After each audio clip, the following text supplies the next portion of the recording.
Hello. We're here to introduce these wonderful writers here today. So I'm just going to cut it short and just jump into it. They're wonderful. And my fellow teacher, Remy, is going to start reading the list. And then we're just going to hear these wonderful readers. Thank you so much for joining us today. All right, Remy, I'm going to leave it to you. All right, thank you all for being here. So excited.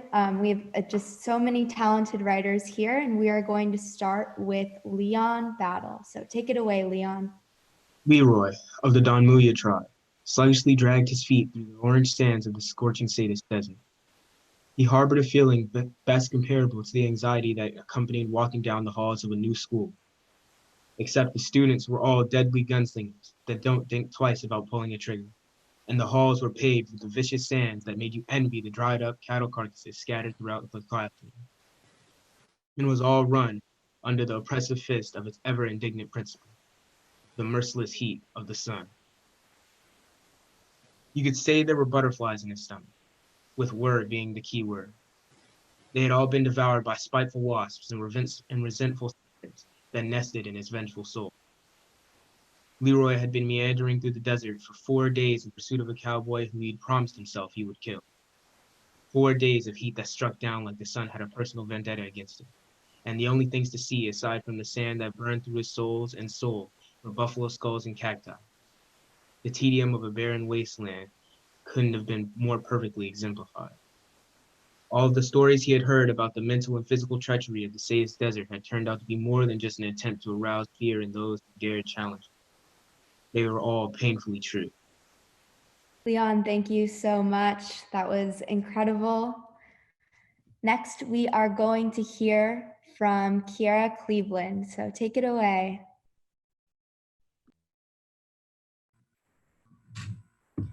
It poured on the way there. Gray sky hurtled past, cold razors pelted the window pane. Somewhere a lone sapling unfurled its buds for spring. The train rattled atop rusted tracks, a great beast thundering across barren earth. The whistle screamed, thinning the frigid air, a piercing thing biting the rain. Pink splotches of daydream settled on my mind, soft as fairy dust. Summers that would never end, stretched poolside under the sun, sweat draining from our tanned faces. The way we gossiped for hours while we worked and ran for shelter if it stormed. The way our skin shriveled up if we stayed in the water too long. It kept pouring, with the melancholy of the rain clinging to the thick glass of the window pane. It felt safe, sunken deep in velvet red cushions, nestled in the belly of the beast under the rain. The sapling grew into a great oak with a trunk that climbed the sky. Its limbs hold a dangling pair of sneakers tied up by the laces, spinning slowly beneath the too bright blue of a field running as far as the eye can see.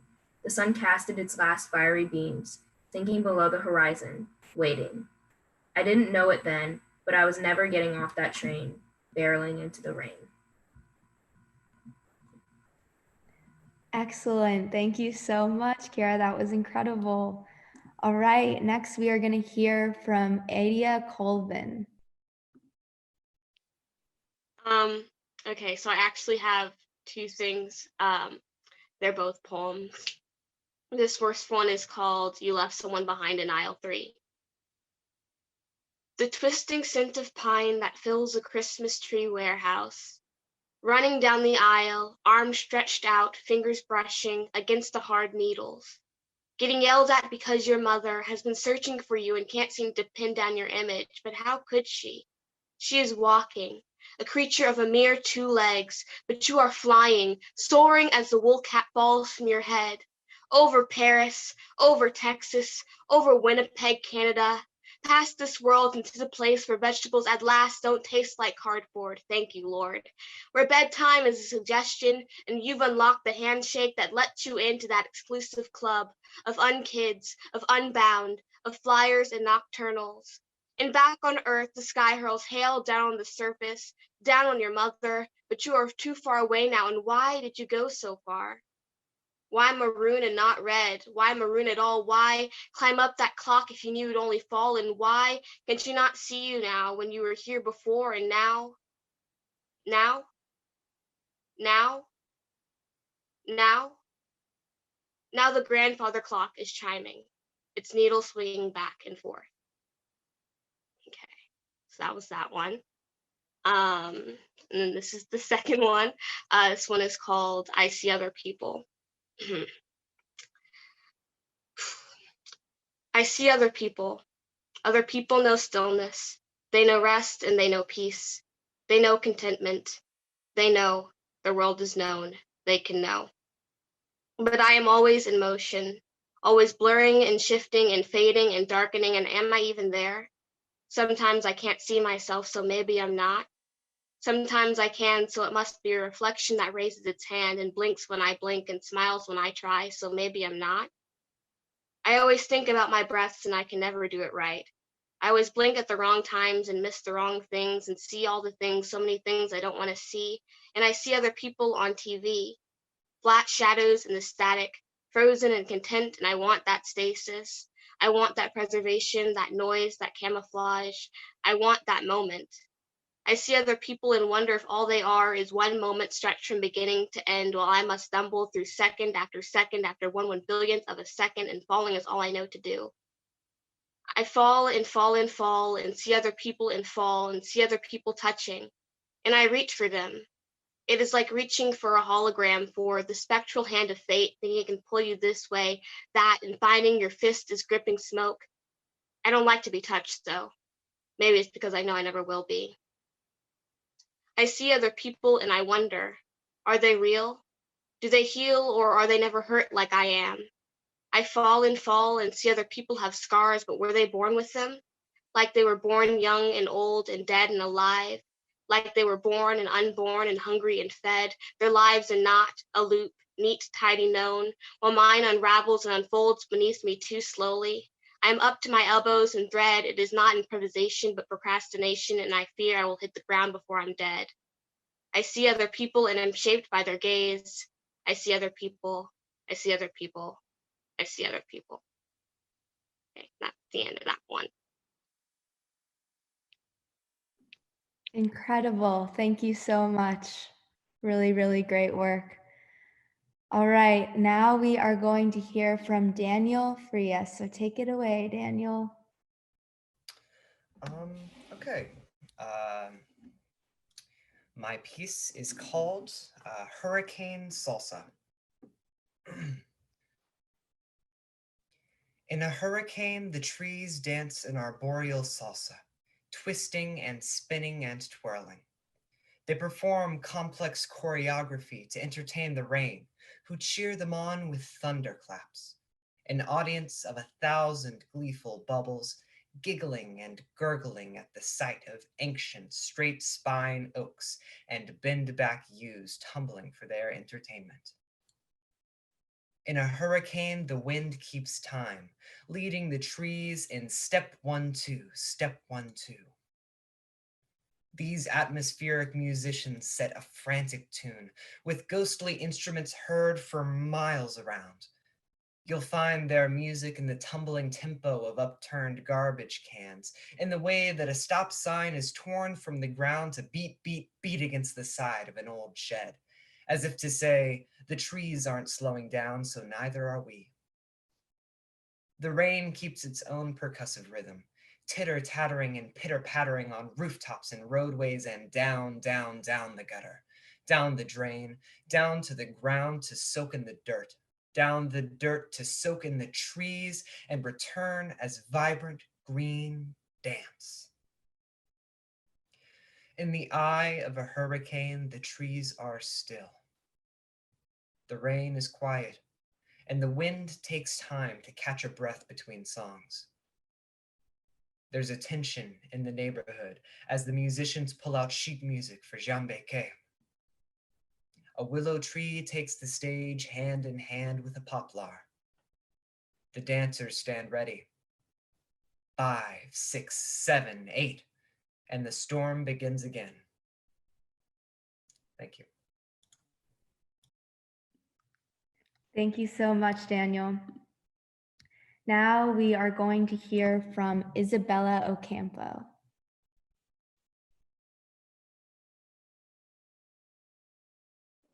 Sorry, I was still muted. Okay, so I am doing a poem called The Girl in Red. Okay. I stare too much at my window seat.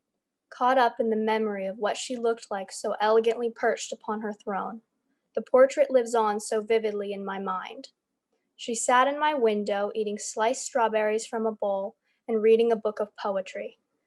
The light fell gracefully upon her exposed knees, illuminating every little bruise and every little scar she wore on her skin that day.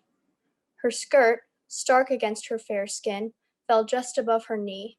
It was rose-colored, like her lips, like the strawberries in the bowl, like the remnants of nail polish on her fingernails, like the color of my cheeks when her elbow would brush against mine. A small, very insignificant thing, but immensely important to me.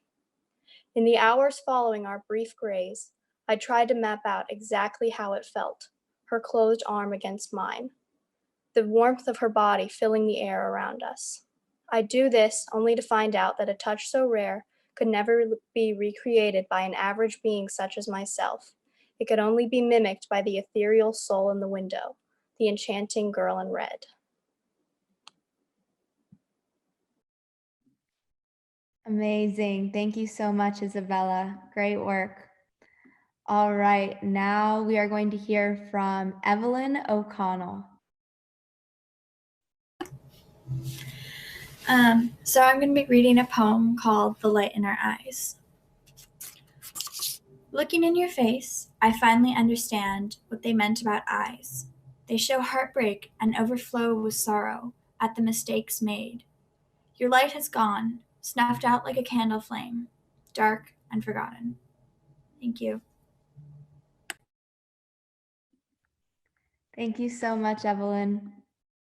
All right, next we have Caroline Suber. Hi, thank you. I'm going to be reading a poem called June 6th, 1944, Dog Green Sector, Omaha Beach. Or just Omaha Beach for short, to be honest. But anticipation, usually hot and clammy, felt cold and damp, soaking into the uniforms of soldiers, of numbers, as water splashed their faces and boats approached the shoreline. The war was a gamble, with birth dates as lottery tickets. Those winners were given a chance at glory, a chance many had waited for, not unlike the anticipation purchased with a scratch card, the tantalizing flavor of victory held so cruelly close to the tongue of a hungry soldier. But as lead rains down and water mixed with blood, the chance to fight at Omaha Beach was more like a merciless, unforgiving roulette. Soldiers were reduced to dog tags, were reduced to losing numbers in the June 6th lottery. The soldiers spoke the language of the long guns, of the bodies beating against the shore, of scissors against intestines, of the heavy metallic air, of shrapnel and scorched earth, of the unbearable pain or woeful calls for ma and pa. The men who trudged past the bloody beach, past the enemy lines, lost the cruel, hot gamble equally as much as those who were left to sink in the thick red clay, the tang of rust and blood suffocating the senses. Those who walked past the foreign lines, victorious in battle, did not win the gamble as they gambled their names the next day in another similar battle. No soldier won the lottery of war, but the victory and glory, just out of reach when scratching off a lottery card, tasted like the thick metallic air and felt like the sinking stickiness of the clay.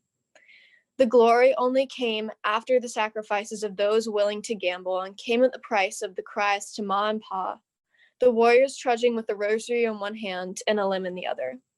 We taste the victory won by the boots and the fire and the lead rain and the loss in the lottery of the war, won only after the selected few gamblers rolled and lost, a tragic truth, ever so evident as cartilage was blasted off barbed wire with a fire hose.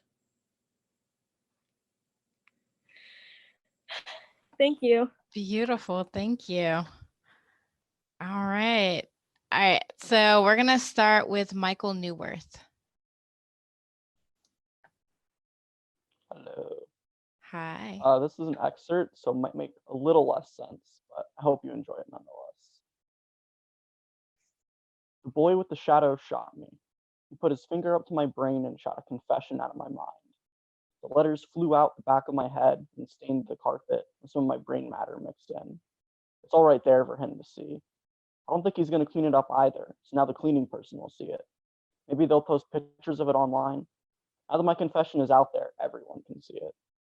I should be home right now, safe in my head, like I always was. I thought just one person wouldn't be too much. But I could be happy for them and just live normally. Instead, I had to tell them my entire life story again. I've kept some details inside, but now they have the clues to make me confess the rest. I hate him. I wish his shadow would have killed him. Even while I was sleeping, he continued to annoy me. The entire night, I could hear his soul screaming out of his mind.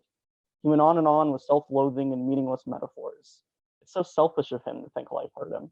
He's been dealt the best hand out of all of us. He's one of the most interesting people alive. A story like his will be a bestseller. The rest of us are useless. We'll do our job to pollute existence before we die and are forgotten. Why is he so worried about his life? Life is short. Death is a lot longer. That should be what's important to him. He's so stupid. He thinks he cares about the sad me. No one does.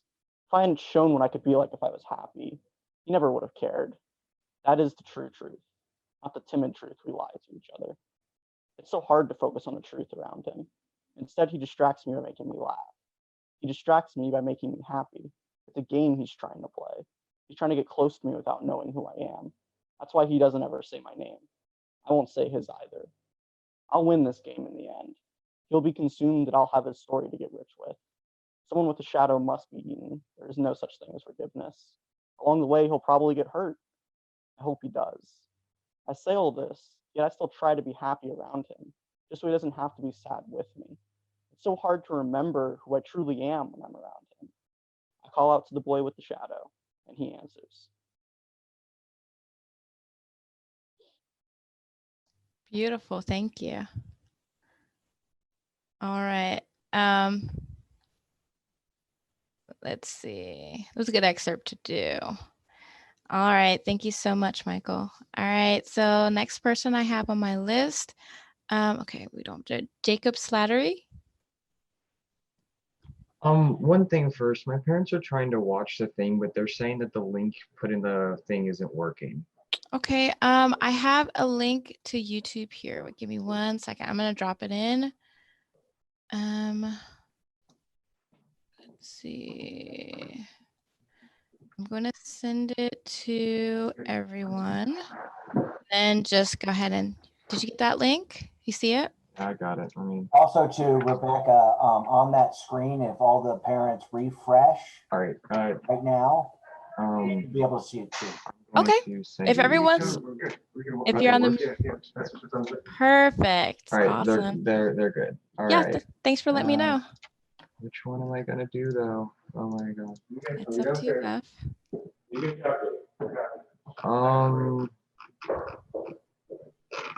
All right, I'll read this one. It's not long, but it's based off an image I found. Wish I could share it, but Zoom doesn't really like to do that very much.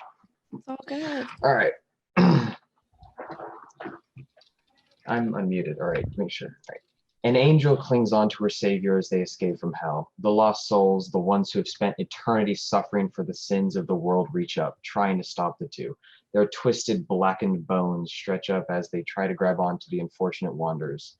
They try to trap them. Their goal is simple: to simply share with them the pain of infinity, to show them what it's like to suffer, to wake up every day to hell, to be kept alive, to scream till the voice you don't have breaks, to cry till the tears that don't flow dry, to hurt till the heart that doesn't beat bursts. Still, their attempts are futile, and their bones are too weak to hold on. They try throwing chains, but the cold links only hinder the two, not stop. They grab at her dress, only for it to tear, the thin slivers of white silk fluttering down like wounded angels themselves, fighting to stay in the sky, yet falling all the same, disappearing into the massive blackened bone beneath them. She clings tightly to her protector, her weak limbs doing everything not to release, not to fall into the suffering below. Her guardian is not one you would consider heroic. Not even she thinks that. She knows he is no protector. She knows she should fear him, yet he was always there, to protect, to serve. He turned to her when everyone else turned away. He is no hero, but he doesn't need to be. Another sudden jolt as he jumps over more corpses sends a new wave of needle-hot pain through her body. She holds in a scream as more blood flows from the two slits in her back. A lone tear fighting its way to escape her eye as she remembers what used to be there. Two feathered wings, white as the fresh snow in winter, softer than the tiniest feather, regal with glow, sliced from her back. taken from her to show her pain, to prove she has no power, that she is nothing but an outsider, nothing but a reject, destined to be ignored, never to be accepted. Though the pain of losing her flight is fresh, she will not cry. She does not let them see her despair, her weakness. No, that is how they win. No, there will be a time for that later, in her chambers, when she is all alone with her torment. Now she needs to be strong so they can escape this place, so they can leave this hell. So she turns her head into his neck to hide her face. She will cry later. Beautiful. Thank you so much. I wish I could share the image because the artist did a great job, but Yeah. Hey, I believe it based on your poetry, and that's always a great sign. Thank you so much. All right, Levani Roundtree.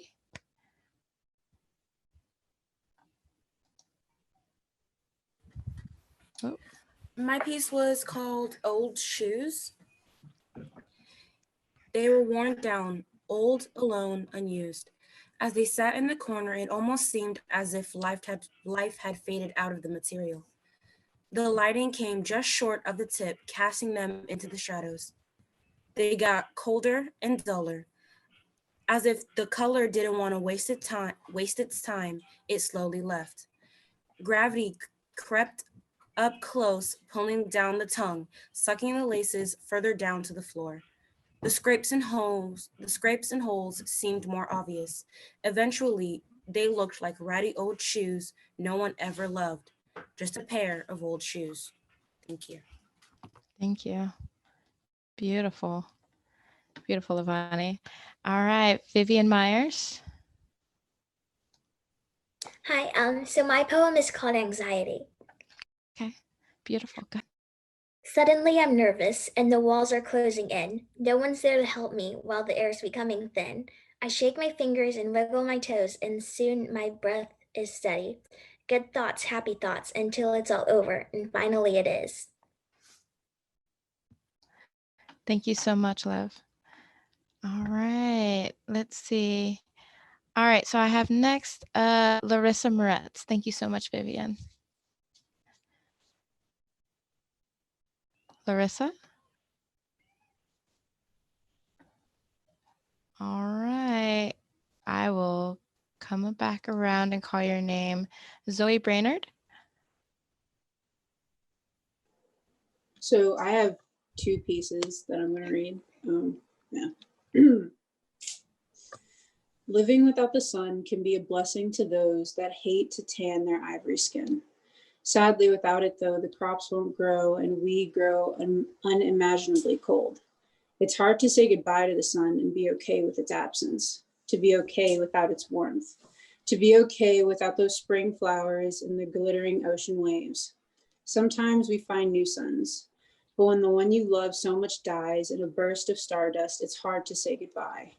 To say goodbye to that beautiful stardust that they left behind in the trail of a comet.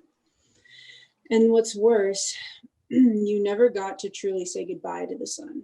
One day it was there and the next it was gone, no longer rising for you or for the rest of the world it left behind. And you finally realized that you couldn't even say goodbye to its coffin or its ashes. And when the realization of being unable to find some kind of closure rushes through your mind, a pain in your chest makes your body tremble. The feeling of your heart beating and breaking, shattering against the ivory cage, makes the weight of the world feel so much heavier.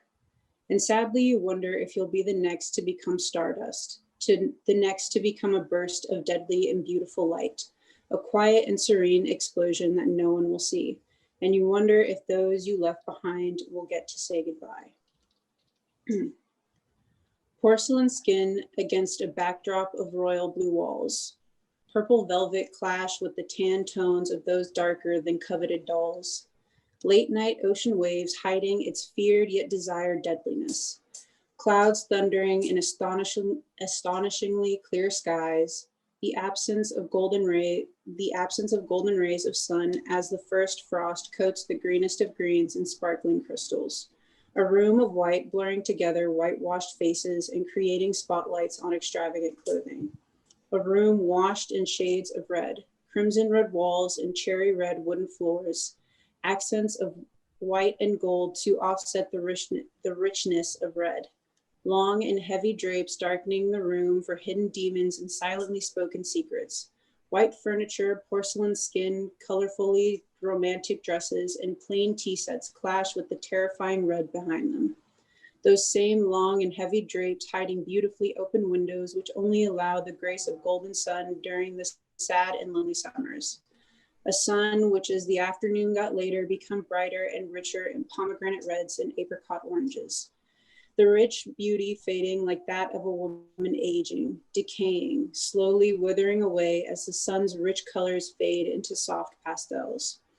A beauty which, just like that of the withering woman, still remains even as she wrinkles and her mind becomes diseased and deranged.